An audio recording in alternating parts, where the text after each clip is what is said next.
America has become a land of polarization.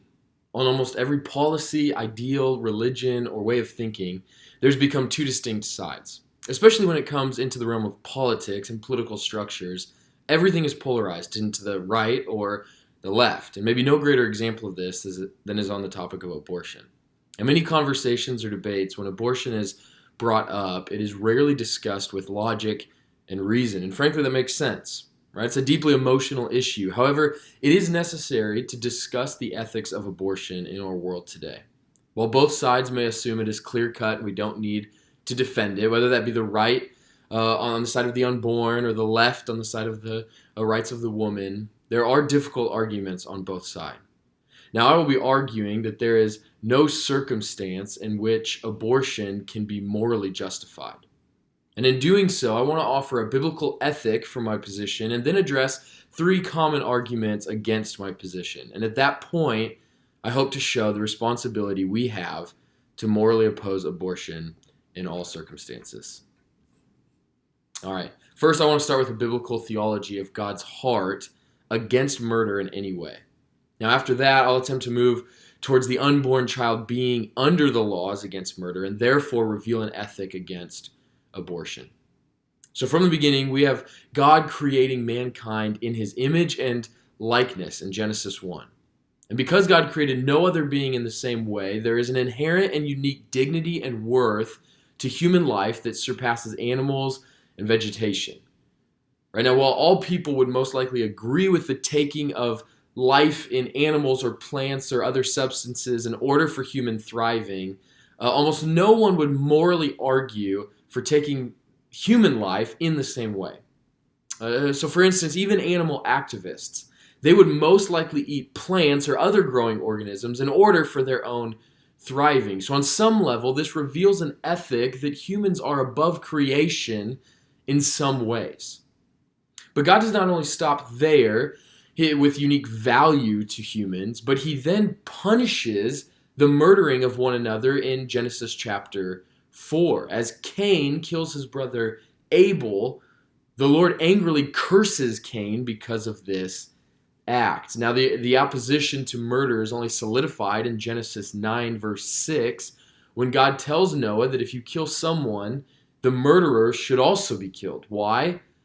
Because Genesis 1 reveals that mankind is made in the image of God. Now, that is only further solidified when God makes one of his 10 commandments on Sinai, thou shalt not murder, in Exodus 20.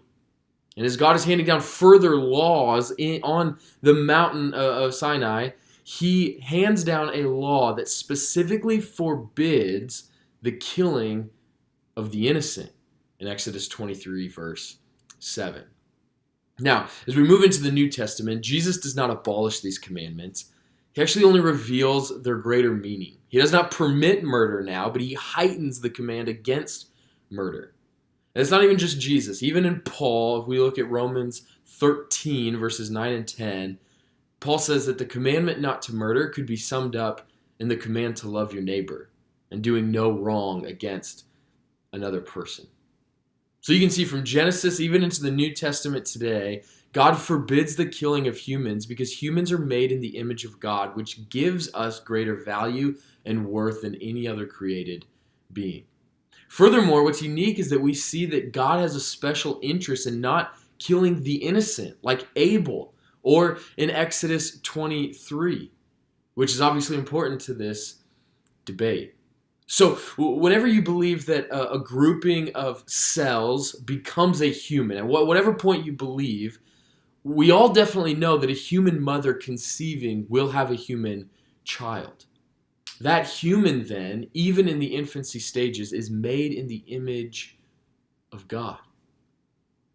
In no less of a way than someone with a physical or mental disability that doesn't function maybe in the same way as other humans is an image bearer of God, so too an unborn human child is still an image bearer of God, even at a different developmental stage. Therefore, based on Exodus 23 and Genesis 9, I would say that an unborn child is to be protected and not killed. Now, with all of that being said, it is important to specifically address not just a Christian biblical ethic for not murdering all humans, including the unborn, but we need to address some of the common arguments against my position. So the first one I want to address is that the fetus is not a human life, and therefore it is not murder. However, not only do we see biblically that the unborn child is in fact human, I think that we can logically infer this as well. First, just because the child is not sustaining life on their own does not mean that they are not human. Again, for a person on life support or in a coma, we believe that they are still a person even though there's artificial life support of some kind. For someone on life support or in a coma, without their consent, a doctor cannot just choose to end their life by himself. That would be murder, and that would be morally wrong. So even though the baby is dependent upon the mother in the womb, we cannot draw the line of humanity at solely being able to sustain life. Moreover, depending on differing opinions, people's perception of when abortion is permissible is varied because of varied scientific research. Some argue that the first trimester abortions are valid, or up until 20 weeks, or before the third trimester. I think that helps reveal that most scientific research points that infant in the womb is a human at some point. The reason it's difficult to nail down a definitive time is that outside of either birth or conception, it's almost impossible to draw a hard line at when that fetus becomes a human life that doesn't break down with adults with similar issues like life support, comas, or other disabilities. Well, lastly on this point, there are laws even in place that protect unborn children from homicides, meaning that if a pregnant mother dies in a car accident, as does their baby in the same car accident, the driver at fault will be charged with a homicide against the unborn baby. So we see that there are some rights given to that being inside the mother. All right? So I would believe that the baby is a human, therefore that breaks down that argument because humans cannot be morally justified in killing. Okay, the second argument worth mentioning is simply the argument for a woman's right to choose what to do with her body. However, as we've seen, there are already laws in place saying that the fetus or the unborn baby deserves protection. It cannot be morally right to harm the fetus by the mother, but morally wrong to harm the fetus by another person.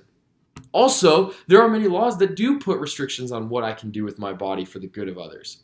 I cannot drive my car 150 miles per hour in the city because it may harm me, but also definitely will harm others. Therefore, most laws are in place for the good of others around us. So the argument stating that we have the moral right to do whatever we want with our bodies is simply inaccurate. There are moral wrongs that we have laws in place to protect others so that we cannot do whatever we want with our body.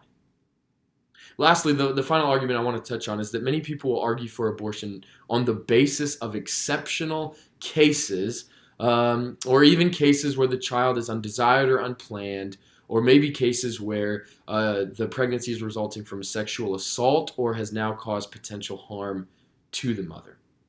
I don't really want to address the undesired or unplanned because a biblical ethic says that is an ethic of love for the good of one another, which goes against the first two. But I do want to quickly speak to the last two.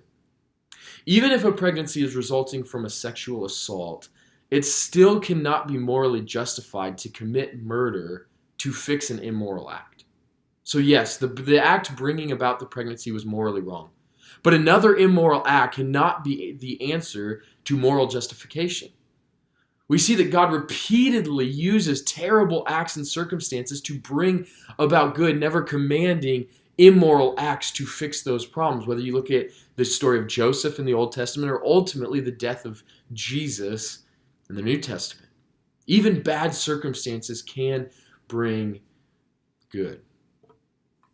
Second, if the mother is in danger, many will argue on the basis of the lesser of two evils. Right? So some might argue that choosing to protect the mother is the lesser of two evils in this circumstance. However, again, I would say the murdering of one being cannot be moral, even if it has positive consequences, because it is inherently an immoral act.